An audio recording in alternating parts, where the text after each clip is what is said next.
வானொலியில் நீங்கள் கேட்டு மகிழ்ந்த தென்கட்சி கோ சுவாமிநாதன் அவர்களின் இன்று ஒரு தகவல் கதை தொகுப்பினை கேட்கலாம். காசி மாநகரத்தை பிரம்மதத்தன் அப்படிங்கிற ராஜா ஆட்சி பண்ணிட்டு வந்தார். அவர் ஒவ்வொரு வருஷமும் ஒரு திருவிழா நடத்துறது வழக்கம். எல்லா தேசத்திலிருந்தும் எல்லா வகையான ஜனங்களும் அதில் வந்து கலந்துக்குவாங்க. ஒரு சமயம் அது மாதிரி விழா நடந்துக்கிட்டு இருந்தது. வைகுண்டத்திலேருந்து தேவலோகத்திலேருந்து நிறைய தேவகுமாரர்கள்லாம் காசி நகருக்கு அப்போது வந்திருந்தாங்க. அதில் முக்கியமாக ஒரு 4 தேவகுமாரர்கள், அந்த 4 பேரையும் சுற்றி ஏகப்பட்ட கூட்டம். அப்படி என்ன விசேஷம் அவங்கக்கிட்ட அப்படின்னா, மற்றவங்களை விட அவங்க முகம் அழகாக இருந்ததா அப்படி பார்த்தா அப்படியும் இல்லை. அவங்க அணிஞ்சிருந்த மலர் மாலைகள் தான் அதுக்கு காரணமாக. அந்த மலர்கள்லேருந்து அப்படி ஒரு அபூர்வமான நறுமணம். இதுக்கு முன்னாடி இப்படி ஒரு நறுமணத்தை அந்த ஊர் ஜனங்க அனுபவிச்சதே இல்லை. அதுதான் அந்த 4 பேரையும் சுற்றி கூட்டம். எல்லோரும் கேள்வி கேட்க ஆரம்பித்தாங்க. உடனே அந்த 4 தேவகுமாரர்களும் எல்லாருக்கும் தெரியும்படியாக வானத்தில் எழும்பி கொஞ்சம் உயரமாக நின்றுக்கிட்டாங்க. கீழே நின்றுக்கிட்டு இருந்த அரசன்லேருந்து ஆண்டி வரைக்கும் ஒருத்தர் பாக்கி இல்லாமல் ஒரே குரலில் எல்லாரும் அவங்கள பார்த்து, எங்களுக்கும் இது மாதிரி மாலையை போட்டுக்கணும்னு ஆசையாக இருக்குது, அதுக்கு நீங்கள் தான் அருள் பண்ணணும் அப்படின்னு கேட்டுக்கிட்டாங்க. மாலை போட்டுக்கிறதுனா எல்லாருக்கும் ஆசையாக தானே இருக்கும். அந்த 4 தேவகுமாரர்களில் ஒருத்தர் புத்தர் பிரான். அவர் சொன்னார், பூலோகவாசிகளே, நான் சொல்கிறத கொஞ்சம் பொறுமையாக கேளுங்க. கக்காரு அப்படிங்கிற கற்பக விருஷத்தின் மலர்களால் தொடுக்கப்பட்டது இந்த மாலை. இதுக்கு நிறைய சக்தி உண்டு. எந்த காலமும் இது வாடாது, வாசனையும் குறையாது. ஆனால் இதை அணிந்து கொள்கிறதுக்கு சில தகுதிகள் தேவை அப்படின்னார். என்ன தகுதி அது சொல்லுங்களேன் அப்படின்னு ஏக காலத்தில் எல்லாரும் சத்தம் போட்டாங்க. தீய இயல்புகள் உள்ளவங்க, இழிந்த சிந்தனை, இழிந்த செயல் உள்ளவங்க இந்த மாலையை அணிய முடியாது அப்படின்னார். அவ்வளோதான். கூட்டத்தில் சத்தம் போட்டவங்கள்லாம் மெதுவாக அப்படி அடங்க ஆரம்பிச்சிட்டாங்க. இன்னொரு தேவகுமாரன் சொன்னார், அடுத்தவங்க பொருளை அபகரிக்காதவன், அடுத்தவங்களுக்கு கெடுதல் பண்ணக்கூடிய பொய் பேசாதவன், பேராசையினால் கெட்ட வழியில் பொருள் ஈட்ட நினைக்காதவன் இந்த மாலையை போட்டுக்கலாம் அப்படின்னார். கூட்டத்திலேருந்து யாரும் முன்னுக்கு வரல. ஒரே ஒரு ராஜகுரு மட்டும் கொஞ்சம் முன்னாடி வந்தார். பெரியவர், படித்தவர். அவர், எனக்கு தகுதி இருக்குது அந்த மாலையை போட்டுக்கிறதுக்கு அப்படின்னார். வேறு ஒன்றும் இல்லை, பொய் சொல்லியாவது அந்த மாலையை வாங்கிக்குவோமே அப்படின்னு முடிவு பண்ணிட்டார் அவர். அவ்வளோதான், மாலையை வாங்கிட்டார். அடுத்த தேவகுமாரன் பேசினார். யாருக்கு திடமான அறிவும் மனமும் இருக்குதோ, யாருக்கு நல்ல காரியங்களில் அசையாத ஈடுபாடு இருக்குதோ, நல்ல அரிய பொருள்களை தனியாக தான் மட்டும் அனுபவிக்க விரும்பாதவர் யாரோ அவர் முன்னாடி வந்து இந்த மாலையை வாங்கிக்கலாம் அப்படின்னார். அந்த தகுதியும் எனக்கு இருக்குன்னார் ராஜகுரு. மாலையை வாங்கி போட்டுக்கிட்டார். இன்னொரு ராஜகுமாரன் பேச ஆரம்பித்தார். அறநெறியில் செல்வம் சேர்க்கணும், ஆடம்பர பொருள்களுக்கு அடிமையாகக்கூடாது, வெற்றி அடைஞ்சாலும் கர்வம் வரக்கூடாது, அப்படிப்பட்டவங்க இந்த மாலையை போட்டுக்கலாம்னார். துணிஞ்சு பொய் சொல்லி அதையும் வாங்கி கழுத்தில் போட்டுக்கிட்டார் இந்த ராஜகுரு. இன்னொரு ராஜகுமாரன் சொன்னார், சான்றோர்களை நிந்திக்காதவங்க, புறம் பேசாதவங்க இந்த மாலையை போட்டுக்கலாம்னார். அதையும் வாங்கி போட்டுக்கிட்டார். திருவிழா முடிஞ்சுது, எல்லோரும் திரும்பி போயிட்டாங்க. மறுநாள் ராஜகுரு 4 மாலைகளையும் போட்டுக்கிட்டு ராஜசபைக்கு வரார். வந்தவர் ரொம்ப அவஸ்தையோடு வர்றார். மாலையெல்லாம் வாடி போயிட்டுது, வாசனை எதுவும் கிடையாது. அது மட்டும் இல்லை, அவருக்கு கடுமையான தலைவலி வேறு வந்துட்டுது. துடிச்சு போயிட்டார். மாலையை கழட்டவும் முடியல. ஜனங்கள்லாம் அவரை பார்த்து சிரிக்க ஆரம்பிச்சிட்டாங்க. என்னத்துக்கு ஆசைப்படணும், ஏன் இப்படி கஷ்டப்படணும் அப்படின்னு. ராஜா பார்த்தார். மறுபடியும் விழாவுக்கு ஏற்பாடு பண்ணினார். தேவகுமாரர்கள்லாம் வந்தாங்க. ராஜகுரு வந்தார். மக்கள் முன்னிலையில் அவங்க காலில் விழுந்தார், மன்னிப்பு கேட்டுக்கிட்டார். இந்த மாலையை போட்டுக்கிற தகுதி எனக்கு இல்லை. தகுதி இல்லாத ஒருத்தன் தகாத தகுதியை பொய் மூலம் பெறணும்னு ஆசைப்படுறாங்களே, அவங்களுக்கெல்லாம் என்னுடைய தண்டனை ஒரு எச்சரிக்கையாக இருக்கட்டும்னார். அதுக்கப்புறம் தேவகுமாரர்கள் அவர் கழுத்தில் இருக்கிற மாலையை கழட்டினாங்களாம். அந்த மாலைகளும் பழையபடி மனம் கொடுக்க ஆரம்பிச்சுட்டு தான். இதிலேருந்து நாம் தெரிஞ்சுக்க வேண்டியது என்னென்னா, நமக்கு தகுதி இல்லாத ஒரு கௌரவம் நம்மக்கிட்ட தானாக வந்தால் கூட அதை தவிர்த்து விடுறது தான் நல்லது. அதுதான் புத்திசாலித்தனம். ஒருத்தர் வந்தார். சார், எங்கள் இலக்கிய மன்ற விழாவுக்கு நீங்கள் தலைமை தாங்கணும்னார். உடனே இவர் சொன்னார், பேச்சாளர், சார், இலக்கியத்தை பற்றி பேசுகிற தகுதி எனக்கு இல்லையே அப்படின்னார். உடனே அவர் கூப்பிட வந்தவர் சொன்னார், அந்த தகுதி உங்களுக்கு இல்லைங்கிறது எங்களுக்கும் தெரியும் சார், அதனால தான் உங்களை தலைமை தாங்க கூப்பிட்றேன் அப்படின்னார். அது சரி, தலைமைன்னா அதுக்கு இவர் என்ன தான் அர்த்தம் பண்ணுறாருன்னு தெரியல. நம்மளில் சில பேர் ரொம்ப தைரியமாக இருப்பாங்க. நாம் கூட சொல்கிறது உண்டு, அந்த ஆளுக்கிட்ட வர்றதுக்கு யமன் கூட பயப்படுவான் அப்படின்னு சொல்கிறது உண்டு. தைரியசாலிகளை நெருங்கிறதுக்கு யமன் பயப்படுவான் அப்படின்னு சொல்கிறது உண்மை தான், அது பொய் இல்லை. மன வலிமை இருக்குது பாருங்கள், அது மனுஷனை காப்பாற்றும். இது மருத்துவ ரீதியான உண்மை. உடல் கோளாறுகள் மன ஆரோக்கியத்தை பாதிக்கும். மன எழுச்சி, மன போராட்டம் இதெல்லாம் உடல் இயக்கத்தில் மாறுதலை உண்டாக்குது. சில வகையான நோய்களுக்கும் மனசுக்கும் இருக்கிற சம்பந்தம் என்னங்கிறத பற்றியெல்லாம் இப்போ ஆராய்ச்சி பண்ணுறாங்க. ஆஸ்மா, மூட்டு வலி, பெருங்குடல் அழற்சி, உயர் இரத்த அழுத்தம், சோரியாசிஸுங்கிற தோல் வியாதி, வயிற்று புண்ணு, இந்த தைராய்டு நச்சுத்தன்மை, இது மாதிரி நோய்களை உண்டாக்குறதுல மனசோட பங்கு என்னங்கிறத பற்றியெல்லாம் ஆய்வு பண்ணி பார்த்துருக்குறாங்க. எதுக்கு எடுத்தாலும் சோர்ந்து போகிறது, தோண்டு போகிறது, இப்படிப்பட்ட மனவாகு, அதோட யாரும் நமக்கு உதவ முடியாது அப்படிங்கிற மனோபாவம், கைவிடப்பட்ட மனநிலைமை, இதெல்லாம் நோயோட தீவிரத்தை ரொம்ப அதிகரிக்க செய்யுதான். இவங்கெல்லாம் அந்த கைகால் வலிக்குது, உடம்பு அசதியாக இருக்குது, தூக்கம் வரல, முதுகு வலிக்குது, உடம்பில் உணர்ச்சி குறையுது, கை கால் விரல்லாம் மரத்து போகுது, இப்படி ஏதாவது சொல்லிக்கிட்டு டாக்டர்களை தேடி வந்துக்கிட்டு இருப்பாங்க. நெஞ்சு வலி யாருக்கு வருது தெரியுமா? பதற்றம், போட்டி மனப்பான்மை, அளவுக்கு அதிகமான வேகம், துடிப்பு, பேராசை, இதுலேயும் கட்டுப்பாடு, நேரம் தவறாமை, அப்புறம் இதெல்லாம் உள்ள மனவாக உள்ளவங்க இருக்கிறாங்கள்ல, அவங்க பெரும்பாலும் நெஞ்சு வலிக்கு ஆளாயிடுறாங்களாம். ஃப்ரீட்மேன் அப்படிங்கிறவர் நிறைய ஆராய்ச்சியெல்லாம் பண்ணி பார்த்துட்டு இதை உறுதிப்படுத்தியிருக்கிறார். அவர் பண்ணின ஆராய்ச்சியில் என்னெல்லாம் தெரிய வந்தது தெரியுமா? பொறுப்பு அதிகம் உள்ளவங்களுக்கு கண்டிப்பாக இரத்த அழுத்தம் வரும், அதிகமாக இருக்குமா. அதே மாதிரி கண்டிப்பாக இருக்கிறாங்கல்ல, அவங்களுக்கும் இரத்த அழுத்தம் அதிகரிக்குமா. இரத்த அழுத்தம் தனக்கு அதிகமாக இருக்குங்கிறத தெரிஞ்சுக்கிட்டவங்க தலைவலி, மயக்கம், இந்த தலை சுத்தல், அசதி, இது மாதிரியான உணர்வுகளை அவங்களுக்கு வந்துடும், அது மாதிரி உணர்வு. ஆனால் உண்மை என்ன தெரியுமா? இதெல்லாம் இரத்த அழுத்தத்தினால இல்லை, இரத்த அழுத்தம் கட்டுப்பாட்டுக்குள்ளே இருந்தால் கூட இவங்க இப்படி நினைக்கிறாங்களாம். இதுக்கு காரணம் மனசு தான் அப்படிங்கிறார் அவர்.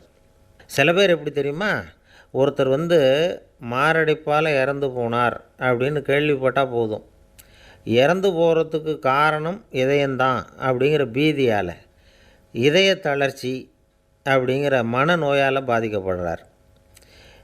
இவங்கெல்லாம் அடிக்கடி தங்களுடைய இதய பகுதியை தொட்டு பார்த்துக்குவாங்க, நாடியை பிடிச்சி பார்த்துக்குவாங்க, அடிக்கடி மூச்சை உள்ளுக்கு இழுத்து வெளியில் விட்டு வலி வருதா அப்படின்னு பார்த்துக்கிட்டு இருப்பாங்க.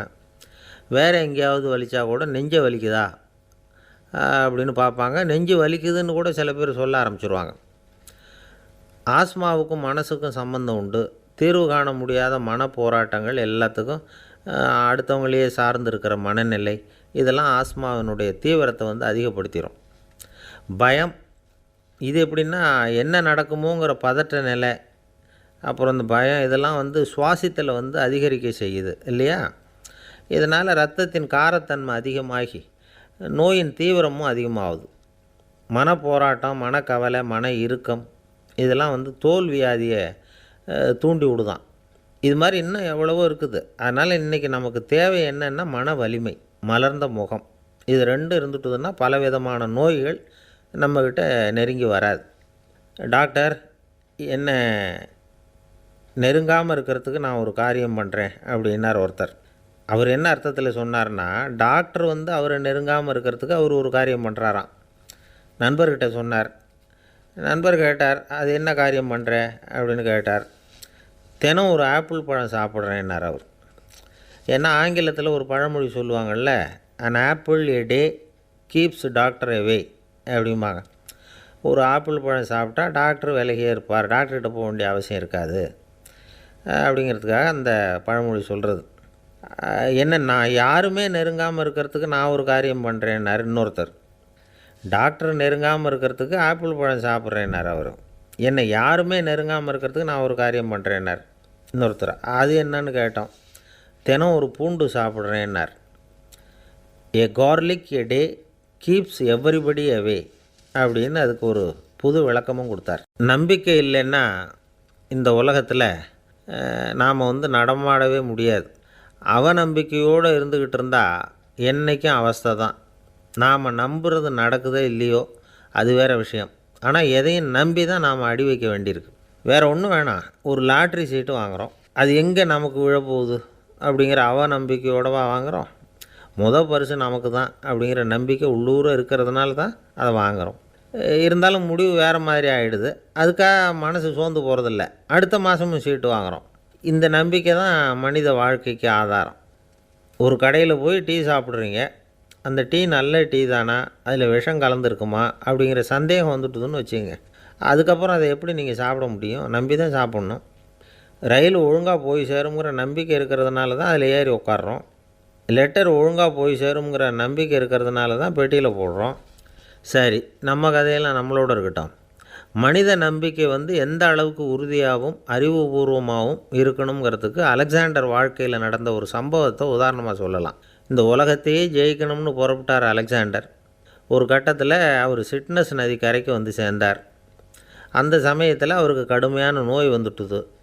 அவர் கூடவே வந்திருந்த கிரேக்க வைத்தியர்கள் என்னென்னமோ முயற்சியெல்லாம் பண்ணி பார்த்தாங்க. இருந்தாலும் அலெக்சாண்டருக்கு வந்திருக்கிறது என்ன நோய்ங்கிறத அவங்களால கண்டுபிடிக்க முடியல. ஏன்னா அந்த பகுதியில் உள்ளவங்களுக்கு மட்டுமே அதிகமாக வரக்கூடிய ஒரு வினோதமான நோயாக இருந்தது அது. ஆனால் அவர் இருக்கிற இடம் எதிரியோட இடம், பாரசீக மன்னனோட ஆளுகைக்கு உட்பட்ட இடம். என்ன பண்ணுறது அப்படின்னு எல்லாரும் யோசனை பண்ணாங்க. பாரசீக மன்னனோட அரண்மனையில் இருக்கிற வைத்தியர் வந்தால் இந்த நோயை குணப்படுத்தி விடுவார் அப்படின்னு சொன்னாங்க. இருந்தாலும் எதிரியோட நாட்டில் இருக்கிற வைத்தியரை கூப்பிட்டு எப்படி நம்பி வைத்தியம் பார்க்க சொல்கிறது அப்படின்னு சொல்லி எல்லோரும் தயங்கினாங்க. ஆனால் அலெக்சாண்டர் தயங்கலை. பரவாயில்ல, அழைச்சிட்டு வாங்கன்னு விட்டார். உடனே அவரை போய் அழைச்சிட்டு வந்துட்டாங்க. அவர் வந்தார். அலெக்சாண்டர் உடம்பை பரிசோதனை பண்ணி பார்த்தார். சரி, இதை குணப்படுத்தி விடலாம், பயப்பட வேண்டியதில்லை. ஆனால் இதுக்கு ஒரு மூலிகை ரசம் தயார் பண்ணி கொடுக்கணும். நான் போய் அதை தயார் பண்ணிவிட்டு 2 நாளில் திரும்பி வந்துடுறேன் அப்படின்னு சொல்லிவிட்டு போனார் அந்த வைத்தியர். அதே மாதிரி 2 நாளில் திரும்பி வந்தார் மூலிகை ரசத்தோடு. இதுக்கு இடையில் அலெக்சாண்டரோட தளபதிகளில் ஒருத்தர் ரகசியமாக ஒரு எச்சரிக்கை கடிதம் கொடுத்து அனுப்பியிருக்கிறான். அதை வாங்கி என்ன விஷயம்னு பார்த்தார். இப்போ உங்ககிட்ட வந்திருக்கிற எதிரி நாட்டு வைத்தியரை நம்பாதீங்கோ, அவன் கொண்டுகிட்டு வந்திருக்கிற மூலிகை ரசத்தில் விஷம் கலந்துருக்குது அப்படின்னு அதில் எழுதியிருக்கு. அதை பார்த்தார் அலெக்சாண்டர். இருந்தாலும் கொஞ்சம் கூட அலட்டிக்கலை. வைத்தியர் கொடுத்த மருந்தை வாங்கி கடகடன்னு குடிச்சுட்டு அதுக்கப்புறம் அந்த கடிதத்தில் இருந்த விஷயத்தை அந்த வைத்தியர்கிட்ட சொன்னார். வைத்தியர் திகைச்சு போயிட்டார். தன் மேலே அலெக்சாண்டர் வச்சுருக்கிற நம்பிக்கையை பார்த்து அவருக்கு ரொம்ப வியப்பு. வைத்தியர் உண்மையிலேயே நல்ல மருந்து தான் கொண்டுகிட்டு கொடுத்துருக்கிறார், அதில் விஷம்லாம் எதுவும் கலக்கலை. அதுக்கப்புறம் அலெக்சாண்டர் அந்த வைத்தியரை பார்த்து சொன்னாராம், நம்பிக்கைங்கிற அச்சாணியை ஆதாரமாக வச்சுக்கிட்டு தான் இந்த உலகம் சுற்றிக்கிட்டு இருக்குது. எனக்கு எதிரியாக இருந்தாலும் பாரசீக மன்னர் ரொம்ப பெரியவர். அப்பேற்பட்ட மன்னருடைய அரண்மனை வைத்தியர் தொழில் நேர்மை இல்லாதவராக இருக்க மாட்டார். அப்படி இருந்தால் அவரை அரண்மனை வைத்தியராக வச்சிருக்கவே மாட்டாங்க அப்படின்னு நம்பினேன். என்னுடைய நம்பிக்கை வீண் போகலை அப்படின்னாராம். இதுதான் மானுட நம்பிக்கைங்கிறது. இந்த காலத்துலேயும் இது மாதிரி இந்த மானுட நம்பிக்கையை ரொம்பவும் சாமர்த்தியமாக கையாளுகிற கெட்டிக்காரங்க சில பேர் இருக்கிறாங்க. இந்த காலத்து குரு, அவருக்கு ஒரு சிஷ்யன். குரு முன்னாடி அந்த சிஷ்யன் ரொம்ப பணிவாக நின்று, குருவே, உங்கள் கையால் விஷத்தை கொடுத்தாலும் அதை வாங்கி மடமடன்னு குடிச்சிருவேன் அப்படின்னா. உன்னுடைய குரு பக்தியை மெச்சினேன் அப்படின்னார் குரு. அதுக்கு அந்த சிஷ்யன், அப்படி இல்லை குருவே, உங்கள்கிட்ட சிஷ்யனாக இருக்கிறத விட உங்கள் கையால் விஷத்தை வாங்கி குடிச்சு விட்றது ரொம்ப நல்லது, அதனால தான் அப்படி சொன்னேன் அப்படின்னா. ஒரு தீக்குச்சி தீப்பெட்டியை பார்த்து கேட்டுதான், நாம் 2 பேரும் தானே உரசிக்கிறோம், ஆனால் நான் மட்டும் தீப்பிடிச்சி எரிஞ்சு போகிறேன், நீ அப்படியே இருக்கிறியே அப்படின்னு தான். அதுக்கு தீப்பெட்டி சொல்லியிருக்குது, உனக்கு தலையில் கணம் இருக்குது அதனால் அழிஞ்சு போகிற அப்படின்னு தான். எப்படி இருக்குது பாருங்கள் இந்த பதில். தலையில் கணம் உள்ளவங்க யாருமே சரியாக இருக்க முடியாது. எவ்வளவு பெரியவங்களாக இருந்தாலும் சரி, ரொம்ப கஷ்டம்தான் அது. கர்வங்கிறது கூடவே கூடாது. இதை விளக்கிறதுக்கு மகான் ஒருத்தர் ஒரு சம்பவத்தை சொல்கிறார். அர்ஜுனன் தீர்த்த யாத்திரை பண்ணானா. அப்போது தென்னிந்தியாவுக்கு வந்திருக்கிறான். ராமேஸ்வரத்துக்கு போனப்போ அங்கே இலங்கைக்கு கல்லுலாம் அடுக்கி போடப்பட்டிருந்த பாலத்தை பார்த்தானா. ஒரு சின்ன குரங்கு அதுக்கு பக்கத்தில் விளையாடிக்கிட்டு இருந்திருக்கு. அதை பார்த்துட்டு அர்ஜுனன் சிரிச்சிருக்கான். ஏன் சிரிக்கிறேன்னு கேட்டிருக்கு அந்த குரங்கு. ராமன் மிகச்சிறந்த வில் வீரன். அப்படி இருக்கிறப்போ அவன் இலங்கைக்கு அம்புகளாலேயே ஒரு பாலம் கட்டியிருக்கலாம். அதை விட்டுட்டு போயும் உன்ன மாதிரி குரங்குகளை துணையாக வச்சுக்கிட்டு இப்படி ஒரு கருங்கல் பாலத்தை கட்டியிருக்கிறானே அப்படின்னு நானா. அம்புகளால் பாலம் கட்ட முடியுமா அப்படின்னு கேட்டு தான் குரங்கு. ஏன் முடியாது, என்னால் முடியுமேன்னு இருக்கான் அர்ஜுனன். அம்பால் பாலம் கட்டலாம், இருந்தாலும் என்ன மாதிரி குரங்குகள் ஏறி நடந்தால் அது தாங்குமா?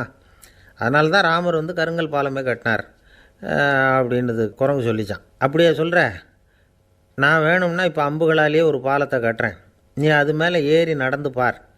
பாலம் விழுந்துட்டுதுன்னா நான் தீ மூட்டி அதில் குதித்து உயிர் தியாகம் பண்ணி விட்றேன் அப்படின்னு நான் ரொம்ப கோபமாக. உடனே அந்த சின்ன குரங்கு பெரிய உருவம் எடுத்துட்டு தான் கையில் கதையோடு அர்ஜுனன் முன்னாடி நிற்கிறான் அனுமன். பார்த்தா, என்னுடைய தலைவர் ராமரையா இழிவாக பேசுகிற, நீ இப்போ பாலம் கட்டு, நான் என்னுடைய பலத்தை காட்டுறேன் அப்படின்னா அனுமன். அர்ஜுனன் தன்னுடைய காண்டிபத்தை எடுக்கிறான், சரமாரியாக அம்புகளை விடுறான். அதெல்லாம் ஒன்றோட ஒன்று கோத்துக்கிட்டு அப்படியே பாலம் மாதிரி நிற்கிது. அர்ஜுனன் தலை நிமிர்ந்து நின்னான். அனுமன் உயர கிளம்பி அங்கேருந்து பாலத்தில் பொத்துன்னு இறங்கினான். பாலம் அப்படியே நொறுங்கி போச்சு தூள் தூளாக. என்ன அர்ஜுனா, இப்போ என்ன செய்ய போகிற அப்படின்னா ஏளனமா. அர்ஜுனன் தலையை தொங்க போட்டுக்கிட்டான். சொன்னபடி தீ மூட்டி அதில் குதிக்கிறதுக்காக 3 தடவை சுற்றி வந்தான். அப்போது கிருஷ்ணர் அங்கே வந்தார். என்ன அர்ஜுனா, என்ன நடக்குது, என்ன இது அப்படின்னு ஒன்றும் தெரியாத மாதிரி கேட்டார். அர்ஜுனன் வாயை திறக்கிறதுக்கு முன்னாடி அனுமன் வாயை திறந்தான், நடந்ததை சொன்னான். அர்ஜுனன் சவால் விட்டபடி உயிர் திறந்தே ஆகணும்னு அனுமன். கிருஷ்ணர் யோசனை பண்ணார். நல்லது, இந்த சவால் விட்டதுக்கும் நடந்ததுக்கும் யார் சாட்சி? பெரியவர் ஒருத்தரை சாட்சியாக வச்சுக்கிட்டல்லவா நீங்கள் இந்த போட்டியை நடத்தியிருக்கணும் அப்படின்னார். அதனால் என்ன, இப்போ மறுபடியும் அந்த போட்டியை நடத்திவிட்டா போச்சு, என்னால் அந்த அம்பு பாலத்தை நொறுக்க முடியாதா அப்படின்னு அனுமன். சரி, இப்போ மறுபடியும் அது நடக்கட்டும்னார் கிருஷ்ணர். அர்ஜுனன் அம்பு பாலம் அமைச்சான். அனுமன் ஏறி குதிச்சான். பாலம் அசைஞ்சு கொடுக்கவே இல்லை, அவ்வளோ உறுதியாக இருக்குது. இப்போ அனுமன் தலையை குனிஞ்சிக்கிட்டான். அர்ஜுனன் நன்றியோடு நிமிர்ந்து பார்த்தான். கிருஷ்ணருடைய தோள்கள்லேயும் முதுகள்லேயும் ரத்தம். என்ன சுவாமி, என்ன நடந்ததுன்னு நான் பதறி போய், உன் அம்பு பாலத்தை நான் தான் முட்டு கொடுத்து தாங்கிக்கிட்டு இருந்தேன். அனுமன் குதித்தப்போ என் மேலே ஏற்பட்ட காயங்கள் இவை. பின்ன உன்னுடைய அம்பு பலத்தினாலேயா பாலம் நின்றுதுன்னு நினைக்கிற அப்படின்னாரான். முதல்ல அர்ஜுனன் அப்புறம் அனுமன் 2 பேருக்குமே கர்வ பங்கம் ஆகிட்டு தான். அதாவது அவங்கக்கிட்ட இருந்த கர்வம் போயிட்டுது. யாராக இருந்தாலும் கர்வம் கூடாதுங்கிறத இதிலேருந்து நாம் புரிஞ்சுக்கணும். இந்த காலத்தில் நாமெல்லாம் எந்த விஷயத்துக்கெல்லாம் கர்வப்பட்டுக்கிட்டு இருக்கோம் தெரியுமா? 2 பெண்கள் தங்களுடைய கணவன்மார்களை பற்றி ரொம்ப பெருமையாக பேசிக்கிட்டாங்களாம். அதில் ஒரு அம்மா சொல்லியிருக்கு, என் வீட்டுக்காரர்கிட்ட எந்த சப்ஜெக்ட் கொடுத்தாலும் சரி அந்த விஷயத்தை பற்றி அழகாக 1 மணி நேரம் பேசுவார் அப்படின்னாங்களாம். உடனே இன்னொரு அம்மா, அது என்ன பிரமாதம், என் வீட்டுக்காரருக்கு சப்ஜெக்டே தேவையில்லை, விஷயமே இல்லாமல் நாள் பூரா பேசிக்கிட்டு இருப்பார் அப்படின்னாங்களாம். அன்பாக இருக்கணும்னு அநேக பெரியவங்க சொல்லியிருக்கிறாங்க. நாமளும் அதை கேட்டுவிட்டு அன்பு காட்டுறதுக்கு தயாராக தான் இருக்கிறோம். அதை வாங்கிறதுக்கு தான் ஆளை காணும். இருந்தாலும் அன்பில் எத்தனையோ வகை உண்டு. அதை சரியாக புரிஞ்சுக்கிட்டு அதுக்கப்புறம் அன்பு காட்ட ஆரம்பிக்கணும். வகையை புரிஞ்சிக்காமல் அன்பு காட்டினா வம்பில் மாட்டிக்க வேண்டியது தான். அன்புன்னா சாதாரணமாக நினச்சி விடாதீங்க. அதில் எவ்வளோ விதம் தெரியுமா? இரக்கம், கருணை, காருண்யம், பந்துத்துவம், பட்சம், பாசம், நேசம், விசுவாசம், அபிமானம், காதல், பக்தி, இப்படி பல விதமாக அதை பற்றி சொல்லி வச்சுருக்கிறாங்க பெரியவங்க. இந்த வார்த்தைகள்லாம் நாம் கேள்விப்பட்டது தான். இருந்தாலும் அதுகளுக்குள்ளே என்ன வித்தியாசம்னு கேட்டால் சரியாக சொல்ல தெரியாது. அதனால் இந்த வார்த்தைகளுக்கெல்லாம் பெரியவங்க என்ன விளக்கம் சொல்கிறாங்கன்னு இப்போ பார்க்கலாம். எளியவர்கள் மேலே செலுத்துகிற அன்பு இருக்குது பாருங்கள், அதுக்கு இரக்கம்னு பேர். அறிவு பலம், சரீர பலம், இது 2ம் இல்லாதவங்க மேலே, அதாவது வலிமையற்றவர்கள் மேலே செலுத்துகிற அன்பு இருக்குது பாருங்கள், அதுதான் கருணை. எறும்புலேருந்து யானை வரைக்கும் சகல ஜீவராசிகள் மேலேயும் காட்டுற அன்புக்கு காருண்யம்னு பேர், ஜீவகாருண்யம். சிபி சக்கரவர்த்தி காட்டின அன்பு இந்த ரகம்.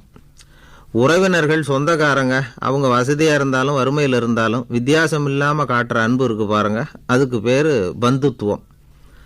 ஒரு எஜமானன் வேலையாள்கிட்ட காட்டுற அன்பு இருக்கு பாருங்க, அதுக்கு பேர் தான் பட்சம். அவனும் தன்னை மாதிரி மனுஷன்தாங்கிற நினப்பு வேணும். ஒரு தாய் தன்னுடைய குழந்தை மேலே, ஒரு குழந்தை தன்னுடைய தாய் மேலே செலுத்துகிற அன்புக்கு பாசம்னு பேர். ஈருடல் ஓர் உயிர்னு நினைக்கிறது இது. ராமரும் கௌசலையும் இதுக்கு உதாரணம். தம்மை ஒத்த நண்பர்கள்கிட்ட செலுத்துகிற அன்புக்கு நேசம்னு பேர். வயசு, செல்வம், அந்தஸ்து இந்த வித்தியாசமெல்லாம் பார்க்காம அவங்க சுக துக்கத்தில் சமபங்கு எடுத்துக்கிறது இது. கிருஷ்ணன் குசேலர்கிட்ட காட்டினது இந்த ரகம். வேலை செய்கிறவன் முதலாளிகிட்ட காட்டுற அன்புக்கு விசுவாசம்னு பேர். தேசத்து மேலேயும் தாய்மொழி பேர்லையும் செலுத்துகிற அன்புக்கு அபிமானம்னு பேர். தேசாபிமானம்னு சொல்கிறோமே இதுதான். ஒரு கணவன் மனைவி பேரில் காட்டுற அன்புக்கு காதல்னு பேர், கடவுள் பேரில் செலுத்துகிற அன்புக்கு பக்தின்னு பேர். இப்படி அன்புல பல ரகம் இருக்கிறப்போ அதில் உள்ள வித்தியாசம் தெரியாமல் இடம் மாற்றி அன்பு காட்டினா இடைஞ்சல் தான். சரி, இந்த அன்பை பற்றி விஞ்ஞானம் என்ன சொல்லுது தெரியுமா? இதயத்தை பாதுகாக்கிறதுக்கு முக்கியமாக தேவைப்படுற ஒன்று இந்த அன்பு தான்னு சொல்லுது. நெதர்லாந்து விஞ்ஞானிகள் இதை ஆராய்ச்சி பண்ணியே கண்டுபிடிச்சிருக்கிறாங்க. கொஞ்சம் முயல் குட்டிகளை 2 பிரிவாக பிரித்தாங்க. 2 குரூப்புக்கும் கொழுப்பு அதிகமாக உள்ள ஆகாரத்தையே கொடுத்துக்கிட்டு வந்தாங்க. ஆனால் ஒரு குரூப்புக்கு வெறுமன ஆகாரத்தை கொடுத்ததோடு சரி, இன்னொரு குரூப்பு முயல்களுக்கு ஆகாரம் கொடுத்ததோடு நிறுத்திக்கல. அதுக்கு முன்னாடி கூண்டுகளை திறந்து விட்டு முயல்களை கொஞ்ச நேரம் எடுத்து கொஞ்சி விட்டு அதுக்கப்புறமா ஆகாரம் கொடுத்தாராம் ஆராய்ச்சியாளர். இந்த குரூப்புக்கு இதய பாதிப்பு 60% குறைச்சலாக இருந்துதான்.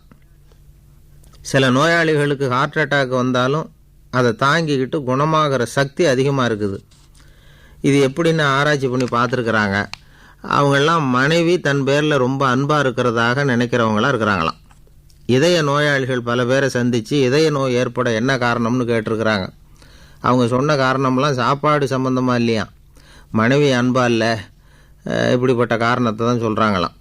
அதனால் இதயத்தை பாதுகாக்கணும்னு நினைக்கிறவங்க அடுத்தவங்க அன்பாக இருக்கிறது மாதிரி பார்த்துக்குங்க, அதுதான் முக்கியம். ஒருத்தர் முகம் பூரா பிளாஸ்டரி போட்டுக்கிட்டு வந்தார். ரொம்ப கோபமாக, என்னங்க ஆச்சுன்னு விசாரித்தேன். எல்லாம் உங்களால் தான் சார்னார். விவரமாக சொல்லுங்களேன். என்ன உங்கள் தகவலை கேட்டுட்டு ஒரு பூனைக்குட்டியை கையில் எடுத்தேன், அன்பாக அதை தடவி கொடுக்கறதுக்காக. ஆனால் அது முந்திக்கிட்டது, அது என் முகத்தை தடவி கொடுத்துட்டுது, முகம் பூரா நகை கீறல், அதுதான் இப்படி அப்படின்னார். அன்பில் அறிவு சேராததுனால வந்த கோளாறு இது. அமெரிக்க ஜனாதிபதி ஆப்ரஹாம் லிங்கன் ஒரு நாள் தன்னோட கோச்சு வண்டியில் தலைநகரான வாஷிங்டனுக்கு போயிட்டுருக்கிறார். கோச்சு வண்டி ஒரு சாலையில் போயிட்டுருக்கு. அந்த சாலைக்கு ஒரு பக்கத்தில் பயங்கரமான சதுப்பு நிலம். சதுப்பு நிலம்னா அது புதைகுழி, புதை மணல்ங்கிறோம்ல, அது மாதிரி. அந்த சதுப்பு நிலத்தில் யாராவது மாட்டிக்கிட்டா அவ்வளோதான், ஆளை கொஞ்சம் கொஞ்சமாக உள்ளே அமுக்கிவிடும், தப்பிச்சு கரையிறது கஷ்டம். அப்படிப்பட்ட நிலம் அது. ஆப்ரஹாம் லிங்கன் ஏதோ ஒரு முக்கியமான அரசாங்க வேலையாக போயிட்டு திரும்பி வந்துக்கிட்டு இருக்கிறார். அதனால் அந்த சமயத்தில் அவர் விலை உசந்த ஆடைகளை அணிஞ்சிருக்கிறார். அப்படி அவர் அந்த கோச்சு வண்டியில் வந்துக்கிட்டு இருக்கிறாரு. அந்த சமயத்தில் ஒரு காட்சி அவர் கண்ணில் பட்டுட்டுது. என்ன தெரியுமா? ரோட்டுக்கு பக்கத்தில் இருந்த சதுப்பு நிலத்தில் ஒரு இளம் பன்றிக்குட்டி சிக்கிக்கிட்டு தவிச்சிக்கிட்டு இருக்குது, பரிதாபமாக கத்திக்கிட்டு இருக்குது. அதை பார்த்தார் லிங்கன். அவருக்கு என்ன மாதிரி ஆயிட்டுது. உடனே வண்டியை நிறுத்த சொன்னார். கீழே இறங்கினார். தன்னோட விலை உசந்த ஆடைகளை பற்றி லட்சியம் பண்ணவே இல்லை. தனக்கே ஆபத்து வரலாம்ங்கிறத பற்றியும் கவலைப்படலை. தான் ஒரு குடியரசுத் தலைவருங்கிறத பற்றியும் அவர் நினச்சி பார்க்கல. நேராக அந்த சதுப்பு நிலம் பக்கமாக போனார். அந்த சேத்துல இறங்கி பன்றிக்குட்டியை காப்பாற்றி கரைக்கு கொண்டுட்டு வந்து சேர்த்துட்டார். அதுக்கப்புறம் நிம்மதியாக கோச்சு வண்டியில் ஏறி வெள்ளை மாளிகைக்கு வந்து சேர்ந்தார். ட்ரெஸ்ஸு, உடம்பு பூரா சேறு சகதி. பார்க்குறவங்களுக்கெல்லாம் ஆச்சரியமாக போச்சு. அவங்களுக்கு ஒன்றும் புரியல. இவர் நேராக ட்ரெஸ்ஸு மாற்றிக்கிறதுக்காக போனார். கோச்சு வண்டி ஓட்டிகிட்டு வந்தவங்கிட்ட போய் எல்லோரும் கேட்டாங்க என்ன ஆச்சு அப்படின்னு. அவர் வர்ற வழியில் நடந்த விவரத்தை சொன்னார். ஆப்ரஹாம் லிங்கனுடைய இந்த இறக்க குணத்தை எல்லாரும் பாராட்டினாங்களாம், புகழ்ந்தாங்களாம். ஆனால் இதுக்கு லிங்கன் என்ன பதில் சொன்னார் தெரியுமா? தயவு பண்ணி இந்த புகழ்ச்சியான பேச்சையெல்லாம் ஒதுக்குங்க, அதெல்லாம் வேணாம். அந்த சின்ன பிராணி சகதியில் மாட்டிக்கிட்டு துடிச்சிக்கிட்டு இருந்தது, அதை பார்த்தேன். உடனே என்னுடைய இதயத்தில் ஒரு முள் தைச்சது மாதிரி ஒரு உணர்வு. அந்த முள்ளை பிடுங்கி எறிஞ்சேன், அவ்வளவுதான். உண்மையில் அந்த பிராணிக்கு நான் உதவினேங்கிறத விட எனக்கு ஏற்பட்ட இன்னலை போக்கிட்டேன் அப்படிங்கிறது தான் உண்மை. அதுதான் பொருத்தம். அப்படி இருக்கிறப்போ இதில் புகழறதுக்கு என்ன இருக்குது அப்படின்னார் ஆப்ரஹாம் லிங்கன். எவ்வளவு யதார்த்தமான வார்த்தைகள் பாருங்கள். இந்த காலத்தில் நம்மளையும் பல பேர் அப்படி உண்டு. நீச்சல் தெரியாத ஒரு ஆள் தண்ணியில் இறங்கிட்டான். தண்ணி ஆழங்கிறது அப்புறமா தான் தெரிஞ்சுது. தத்தளிக்க ஆரம்பிச்சுட்டான். வாழ்னு கத்துறான். கரையில் நின்றுக்கிட்டு இருந்த ஒருத்தர் இதை பார்த்தார். உடனே அவருக்கு இதயத்தில் முள் தைச்சது மாதிரி ஒரு உணர்வு. உடனே குபீர்னு தண்ணியில் பாய்ஞ்சார். அவரை காப்பாற்றி கரைக்கு கொண்டுட்டு வந்து சேர்த்தார். இதை பார்த்துக்கிட்டு இருந்த இன்னொருத்தர் காப்பாற்றின அந்த ஆளை பாராட்டி புகழ்ந்தார். என்ன புகழாதீங்க சார் அப்படின்னார் அவர். ஏன்னு கேட்டார் இவர். நான் அந்த ஆளை ஏன் காப்பாற்றினேன் தெரியுமா? அவன் நேற்றுக்கு என்கிட்ட 300 கடன் வாங்கியிருக்கிறான். இவன் தண்ணியில் போட்டான்னா நான் கொடுத்த கடனும் தண்ணியில் போடும். அதனால தான் விழுந்து காப்பாற்றினேன் அப்படின்னா அந்த ஆள். ஒருத்தர் இருக்கார், நல்ல உத்தியோகத்தில் தான் இருக்கிறார். ஆனால் எப்போ பார்த்தாலும் முகத்தை வெறுப்பாக வச்சுருப்பார். அப்படியே வருவார் போவார். ஏன் சார் இப்படி இருக்கிறீங்க அப்படின்னு விசாரித்தோம். ஏன்டா இந்த வேலைக்கு வந்தோம்னு இருக்குது சார் அப்படின்னார். உங்கள் வேலை உங்களுக்கு பிடிக்கலையா அப்படின்னு கேட்டோம். இல்லைன்னார். இப்படிப்பட்டவங்க வெற்றிகரமான வாழ்க்கை வாழ முடியாது. இது நிபுணர்கள் கருத்து. வேலையை நேசிக்க தெரிந்தவர்கள் வெற்றி பெறுவார்கள் அப்படிங்கிறாங்க அவங்க. எந்த துறையாக இருந்தாலும் சரி, அந்த துறையில் வெற்றிகரமாக இருக்கிறவங்கள விசாரித்து பாருங்கள். எனக்கு என்னுடைய வேலை ரொம்ப பிடிக்கும் அப்படின்னு சொல்கிறவங்களாக தான் இருப்பாங்க. அப்படி இருந்தால் தான் அது வெற்றிகரமாக இருக்க முடியுது அவங்களால. ஒருத்தனுக்கு பிடித்தமான பொழுதுபோக்கே அவனுடைய தொழிலாக இருந்துட்டுதுன்னா அவனை மாதிரி கொடுத்து வச்சவன் வேறு யாரும் இல்லை அப்படிங்கிறார் பெர்னாட் ஷா. ஒரு தடவை மன்னர் ஹுமாயூன் உயிரை தண்ணீர் முண்டு ஊற்றுகிற தொழிலாளி ஒருத்தர் காப்பாற்றினாராம் அந்த ஹுமாயூன் உயிரை. உடனே மன்னர் கேட்டிருக்கார், உனக்கு என்ன வேணும்னாலும் கேளு தரேன், உயர் பதவி வேணுமா அப்படின்னு கேட்டாராம். மன்னா, மக்களின் தாகம் தீர்க்கக்கூடிய இந்த பணியை விட உயர்ந்தது உண்டா அப்படின்னாராம் அந்த தொழிலாளி.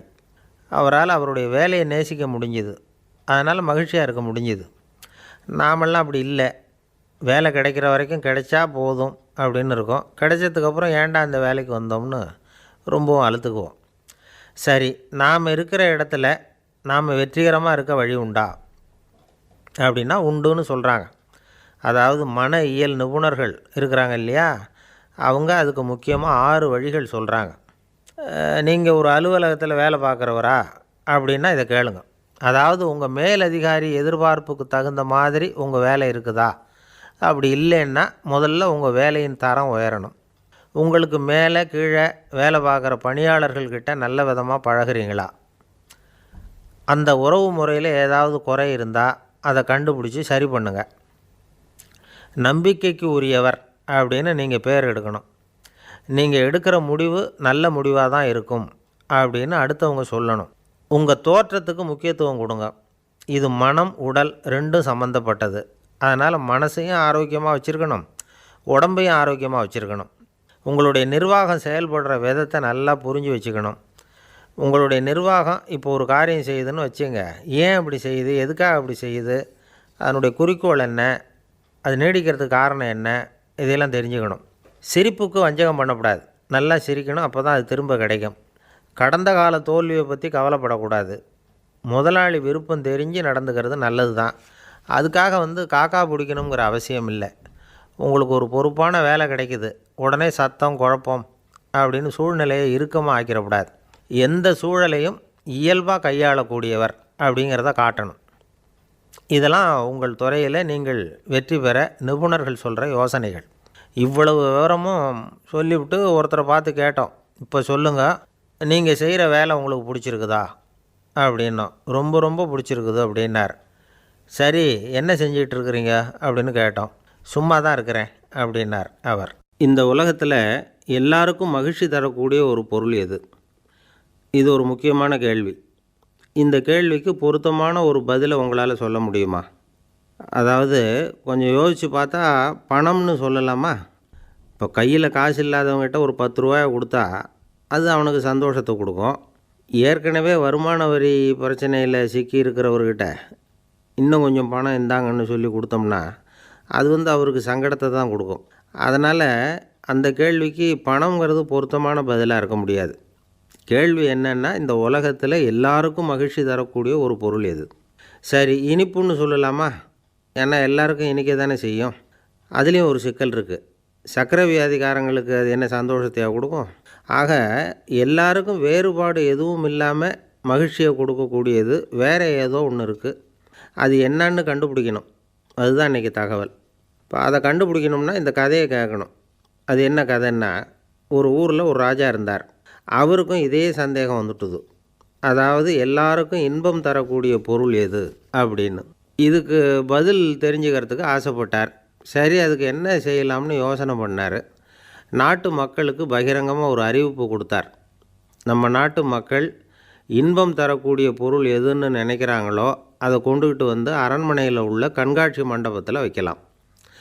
அப்படி அவங்க வைக்கிற பொருள்களில் எது எல்லாருக்கும் இன்பம் தரக்கூடியதாக இருக்குமோ அதை வச்சவருக்கு 1000 பொற்காசுகள் பரிசு அப்படின்னு அறிவிப்பு கொடுத்துட்டார். ஜனங்கள் இந்த அறிவிப்பை கேட்டாங்க. அதுக்கப்புறம் சும்மா இருப்பாங்களா? 1000 பொற்காசுன்னா சும்மாவா? அவங்க கையில் என்னென்ன கிடைச்சதோ அதையெல்லாம் கொண்டாந்து அரண்மனை காட்சி மண்டபத்தில் வச்சுட்டாங்க. அதுக்கப்புறமா ராஜா அங்கே வந்தார். ஒவ்வொன்றா பார்த்துக்கிட்டே வந்தார். முதல்ல ஒரு குயில் இருந்தது, இனிமையாக பாடக்கூடிய குயில். இந்த குயிலோட இன்னிசை எல்லாருக்கும் இன்பம் தரக்கூடியது தான். இருந்தாலும் காது கேட்காதவங்களுக்கு இந்த இசை எப்படி இன்பம் தர முடியும்? அதனால் இது சரியில்லைன்னு விட்டார். அடுத்தபடியாக போனார். அங்கே என்ன வச்சுருக்குறாங்கன்னு பார்த்தா ஒரு அழகான மயில் அங்கே தோகை விரித்து ஆடிக்கிட்டு இருக்குது. இந்த மயிலோட ஆட்டம் மனசுக்கு இன்பம் தரக்கூடியது தான். இருந்தாலும் பார்வை இல்லாதவங்க இந்த ஆட்டத்தை பார்த்து ரசிக்க முடியுமா? முடியாது. அதனால் இதுவும் சரியில்லை அப்படின்னு சொல்லிவிட்டார். அதுக்கு அடுத்தபடியாக போனார். பல வகையான இனிப்பு பண்டங்களை வச்சுருந்தாங்க. பார்த்தார், வயசானவங்களுக்கும் நோயாளிகளுக்கும் இது இன்பம் தராது, துன்பம் தான் கொடுக்கும் அப்படின்னார். இப்படி ஒவ்வொன்றா பார்த்துக்கிட்டே போகிறார். அழகான மலர்கள், கனிகள், ஓவியங்கள் எதுவுமே பொருத்தமாக தெரியல. சகல பேருக்கும் இன்பம் தரக்கூடிய வகையில் எதுவும் இல்லை. கடைசியாக வந்தார். அங்கே ஒரு களிமண் பொம்மை இருந்தது. அது என்ன பொம்மை தெரியுமா? பசியால் வாடி இருக்கிற ஒருத்தருக்கு ஒரு அம்மா இனிமையாக பேசிக்கிட்டு சோறு போடுறது மாதிரி அந்த பொம்மையை செஞ்சுருந்தாங்க. அதுக்கு கீழே அன்பு அப்படின்னு எழுதியிருந்துதான். ராஜா பளிச்சுன்னு ஒரு முடிவுக்கு வந்தார். அந்த பொம்மையை செஞ்ச சிற்பியை வரவழைச்சார், பரிசு கொடுத்தார். அன்பு ஒன்று தான் எல்லாருக்கும் இன்பம் அளிக்கக்கூடிய பொருள்.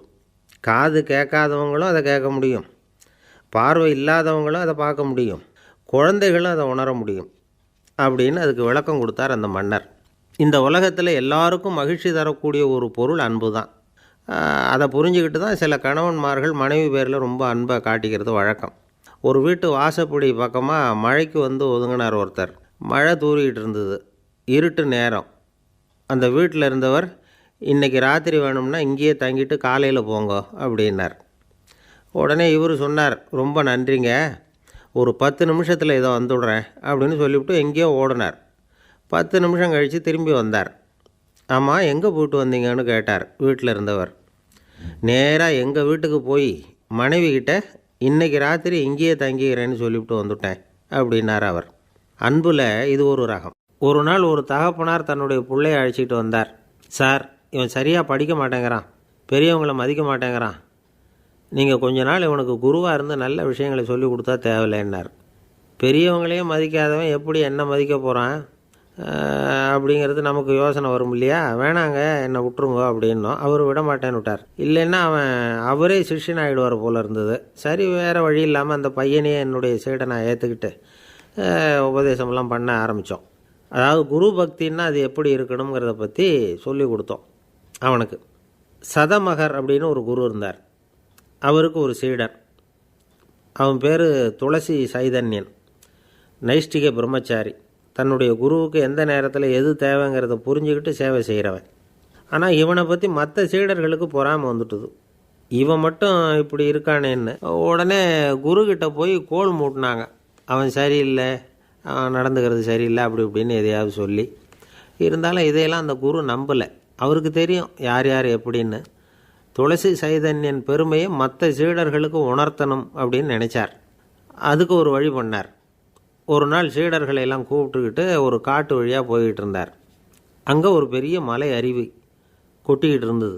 குரு சீடர்கள் பக்கம் திரும்பினார். இந்த மலையின் மேலே இருந்து அந்த படுபாதாளத்தில் குதிக்கிறதுக்கு உங்களில் யார் தயார் அப்படின்னு கேட்டார்.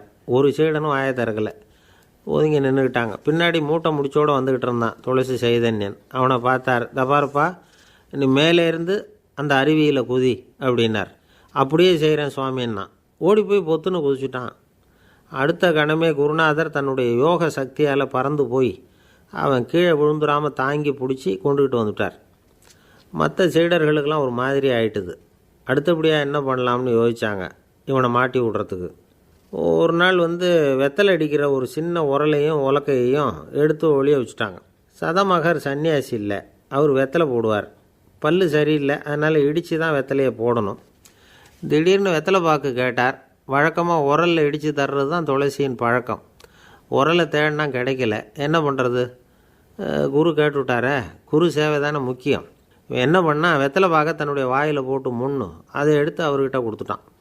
குரு எதையோ படிச்சுக்கிட்டே அதை வாங்கி வாயில் போட்டுக்கிட்டார். துளசி இன்றைக்கி தாம்பூலம் வந்து நல்லா இடிக்கப்பட்டிருக்கு, ருசியாக வேறு இருக்குது, அதை இடித்த பாத்திரத்தை என் கண்ணால் பார்க்கணும்னு ஆசையாக இருக்குன்னு விட்டார். அதை மட்டும் அனுப்பி போய் நீ வர வேண்டான்னு வேற சொல்லிவிட்டார். இதை கேட்டதும் துளசி தவிச்சு போயிட்டான். இவன் போகாமல் எப்படி வாயை மட்டும் அனுப்பி வைக்க முடியும்? இவன் தவிக்கிறத பார்த்ததும் மற்ற சீடர்களுக்கெல்லாம் மனசுக்குள்ளே ரொம்ப சந்தோஷம். துளசி கொஞ்சமும் யோசிக்கலை. வாழை எடுத்தான், தன்னுடைய தலையவே அப்படியே அறுத்து வெட்டி எடுத்தான். இன்னொரு சீடங்கிட்ட கொடுத்துட்டான், எடுத்துகிட்டு போன்னு சொல்லி கொண்டுட்டு போய் குரு முன்னாடி வைக்கிறாங்க. அந்த தலையில் வாய் திறந்துருக்கு, வெத்தலை போட்டு முன்னு இருந்தது, தெரிஞ்சு போச்சு, சிவப்பாக இருந்தது. அவனுடைய குரு பக்தியை இப்போ எல்லாரும் ஒத்துக்கிட்டாங்க. அதுக்கப்புறம் குரு சதமகர் தன்னுடைய அற்புத திறமையினால் அந்த தலையை மறுபடியும் ஒட்ட வச்சுட்டார். துளசிக்கு உயிர் வந்துட்டுது. இப்படி ஒரு பெரிய கதை உண்டு. அதாவது துளசி சைதன்யன் அவனுடைய குரு பக்தி எப்படி அப்படின்னு கேட்டோம்.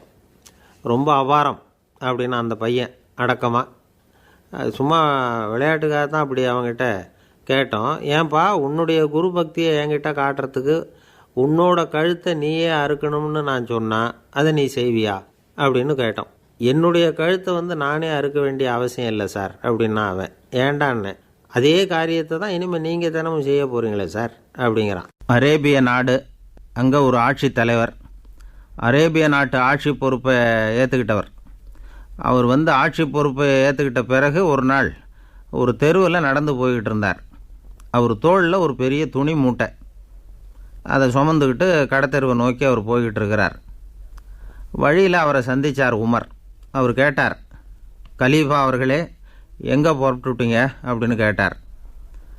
கலீஃபான்னா ஆட்சி தலைவர்னு அர்த்தம்.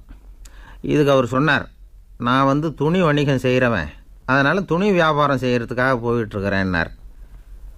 நீங்கள் இப்போ இந்த நாட்டுக்கு ஆட்சி தலைவர், ஆட்சி பொறுப்பில் இருக்கிறீங்க, நீங்கள் வியாபாரம் செய்ய போட்டால் அரசு பணிகளை செய்கிறது யார் அப்படின்னு கேட்டார் அவர். நான் அரசு பணிகளை மட்டுமே செஞ்சுக்கிட்டு இருந்தால் என் குடும்பத்தை காப்பாற்றுறது யார் அப்படின்னு கேட்டார் அவர். இப்படி கேட்டவர் யார் தெரியுமா? அவர் தான் அபூபக்கர், இறை தூதர் முகமது அவர்களுக்கு பிறகு கலீஃபாவாக தேர்ந்தெடுக்கப்பட்டவர். அப்போலாம் ஆட்சி தலைவர்களுக்கு சம்பளம்னு எதுவும் கிடையாது. இந்த பிரச்சனையை எப்படி தீர்க்கிறதுன்னு யோசனை பண்ணார் உமர். அபு உபைதா அவர்கள்கிட்ட அழைச்சிட்டு போனார். அவர் யாருன்னா, அவர் தான் பொது நிதி கருவூலத்தின் பொறுப்பாளர். அவர்கிட்ட பிரச்சனையை சொன்னார். இது மாதிரி ஆட்சி தலைவருக்கு பொது நிதியிலிருந்து ஊதியம் அளிக்க முடியுமான்னு கேட்டார். பொது நிதி விதிகளின்படி அதுக்கு சாத்தியம் இல்லைன்னு சொல்லிவிட்டார் அவர். சரி, வேறு ஏதாவது வழி இருக்குதான்னு கேட்டார் உமர். அபு உபைதா கொஞ்சம் யோசனை பண்ணி பார்த்தார். அப்புறமா சொன்னார், மக்காவிலிருந்து மதீனாவுக்கு குடிபெயர்ந்து வந்த அகதிகளுக்கு நிதி உதவி அளிக்கிறதுக்கு விதிகளில் இடம் இருக்குது. அப்படி பார்த்தா அபூபக்கரும் அகதி தானே, அதனால் எல்லா அகதிகளுக்கும் கொடுக்கறது மாதிரியே அவருக்கும் ஒரு தொகை அளிக்கலாம்னார். கலீஃபா அபூபக்கருக்கு இந்த அகதி உதவித்தொகையைத்தான் கொடுத்துட்டு வந்தாங்களாம். குடும்ப செலவுக்கு அது போதுமானதாக இல்லை. இருந்தாலும் கலீஃபாங்கிறதுக்காக மற்ற அகதிகளை விட அதிகமாக தொகையை பெற அவர் விரும்பலை. மார்பு பக்கம் கிழிஞ்சிருந்த ஒரு மேலாடையை தான் அவர் அணிஞ்சிருந்தார். அவருடைய துணைவியார் அஸ்மா, அவங்க ஒரு நாள் தேன் அருந்த ஆசையாக இருக்குன்னாங்களாம். நமக்கு கிடைக்கிற ஊதியம் குடும்ப செலவுக்கே போதுமானதா இல்லையே, இந்த நிலையில் தேன் வாங்கிறதுக்கு காசுக்கு நான் எங்கே போவேன்ருக்கார் அவர். கொஞ்ச நாள் கழித்து அவங்க ஒரு தொகையை அவர்கிட்ட கொடுத்து தேன் வாங்கிட்டு வர சொன்னாங்களாம். இவருக்கு ஆச்சரியம், ஏது இந்த பணம்னு கேட்டிருக்காரு. நீங்கள் தினமும் குடும்ப செலவுக்காக கொடுத்துக்கிட்டு வந்த பணத்தில் கொஞ்சம் கொஞ்சமாக மிச்சப்படுத்தி வச்சேன்னாங்களாம். அபூபக்கர் அந்த பணத்தை எடுத்துக்கிட்டு நேராக பொது நிதி கருவூல பொறுப்பாளர்கிட்ட போனார். இந்த பணத்தை பொது நிதியில் சேர்த்துருங்க, இது அதிகப்படியாக எனக்கு தரப்பட்டு வந்த ஊதியம், அடுத்த மாதத்துலேருந்து இந்த தொகையை குறைச்சிங்கன்னு வேறு சொல்லிவிட்டாராம். பசியை தணிக்க தேவையான அளவு உணவு, ஒரு ஜோடி உடை, இதை தவிர கூடுதலாக மக்கள் பொது நிதியிலிருந்து வாங்கிக்கிறதுக்கு என் குடும்பத்தாருக்கு உரிமை இல்லை அப்படின்னு சொல்லி கண்டிப்பாக சொல்லிவிட்டாராம். அவர் வாங்கிட்டு வந்த அந்த குறைந்த ஊதியம் கூட அவர் மனசை உறுத்திக்கிட்டே இருந்தது. கடைசி நேரம் அவர் தம்முடைய மகள் ஆயிஷா அவர்களை அழைச்சார். மகளே, இதுவரைக்கும் பொது நிதியிலிருந்து நான் வாங்கிட்டு வந்த தொகை என்னுடைய இதயத்தில் பாரமாக அழுத்திக்கிட்டு இருக்கு. என் தோட்டத்தை விற்று அதில் வர்ற பணத்திலேருந்து நான் இதுவரைக்கும் வாங்கிட்டு வந்த ஊதிய தொகையை கணக்கு போட்டு பொது நிதியில் சேர்த்துவிடு அப்படின்னாராம். பதவி ஏற்கிறதுக்கு முன்னாடி தன்கிட்ட இருந்ததை விட இப்போ கூடுதலாக என்ன சொத்து இருக்குன்னு பார்த்துருக்கார். ஒரு ஒட்டகம், ஒரு கோப்பை, ஒரு பணியாள், இதையும் அடுத்தபடியாக கலீஃபாவா வர்றவர்கிட்ட ஒப்படைச்சிருங்க அப்படின்னு விட்டாராம்.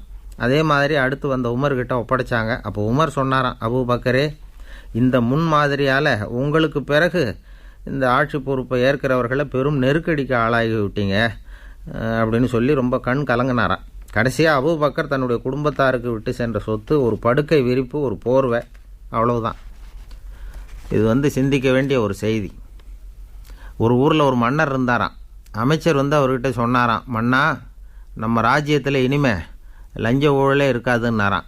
ஆஹா, அப்படின்னா ஊழல் பேர் வழிகளையெல்லாம் நாடு கடத்தியாச்சா அப்படின்னு கேட்டிருக்காரு மன்னர். இதுக்கு அவர், அப்படி இல்லைங்க, இனிமேல் கொடுக்கறதுக்கு ஜனங்கள்கிட்ட பணமே இல்லை அப்படின்னாராம். ஒரு தந்தை தன்னோட பிள்ளைய ரொம்ப தைரியசாலியாக வளர்க்கணும்னு ஆசைப்பட்டார்.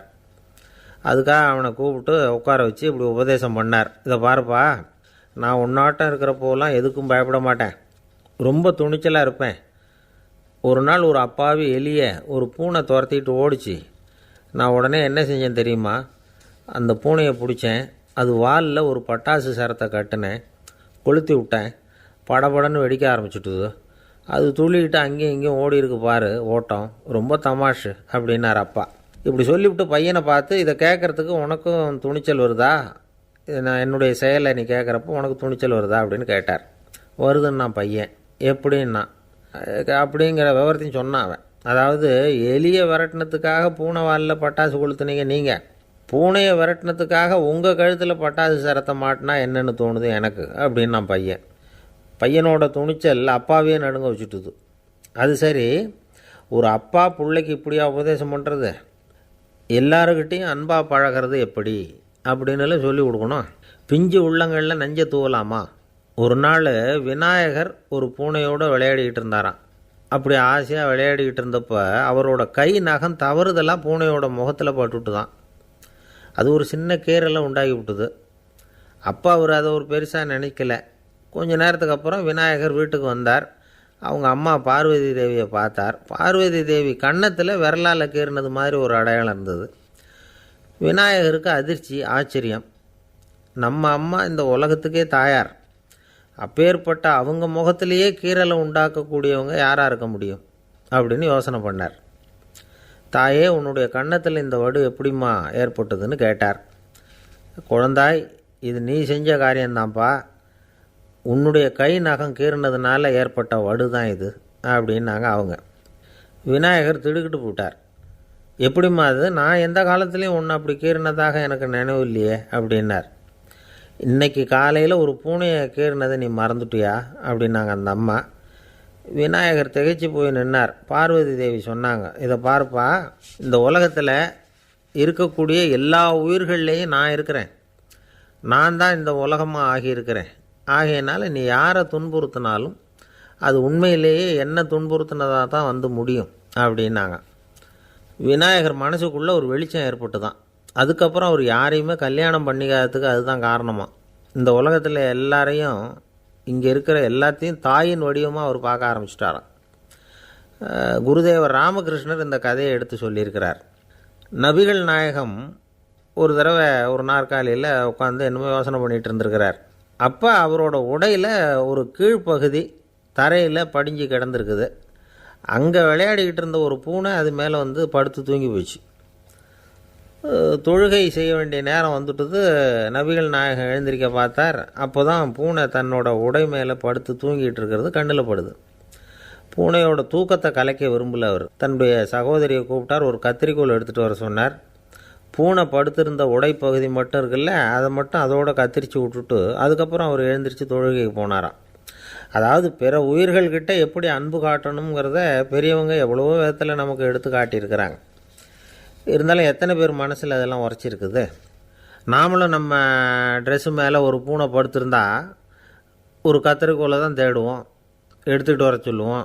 துணியை வெட்டுறதுக்கு பதிலாக இல்லை அதோட வாழை வெட்டினா என்ன அப்படின்னு தோணும். ஒரு ஆள் ரொம்ப பிரியமாக ஒரு பூனையை ஆற்றுல குளிப்பாட்டிக்கிட்டு இருந்தானா. எப்படி? அந்த பூனையை ஆற்று தண்ணியில் அமுக்கி அமுக்கி குளிப்பாட்டிக்கிட்டு இருக்கிறான். அந்த வழியாக போன பெரியவர் ஒருத்தர் இதை பார்த்தார். இதை பார்ப்பா, பூனையை அது மாதிரி ஆற்று தண்ணியில் அமுக்கி குளிப்பாட்டாத, மூச்சு திணறி செத்து போடும் அப்படின்னு அட்வைஸ் பண்ணார். நீ போய் அவன் வேலையை பார்த்துக்கிட்டு, எனக்கு எல்லாம் தெரியும்னா இவன். சரின்னு அவர் போயிட்டார். கொஞ்ச நேரம் கழித்து அவரே அந்த வழியாக திரும்பி வந்துக்கிட்டு இருந்தார். ஆற்றுல பூனையை குளிப்பாட்டிக்கிட்டு இருந்தவன் அழுதுகிட்டு உட்காந்துருக்கிறான். பக்கத்தில் அந்த பூனை செத்து கிடக்குது. இதை பார்த்தார் பெரியவர். நான் தான் அப்போவே சொன்னேனே அந்த பூனையை ஆற்றுல நினைக்காதேன்னு, அதை கேட்டிருந்தா அப்படி ஆயிருக்குமா அப்படின்னார். அந்த ஆள் கோபமாக இவரை முறைச்சி பார்த்தான்.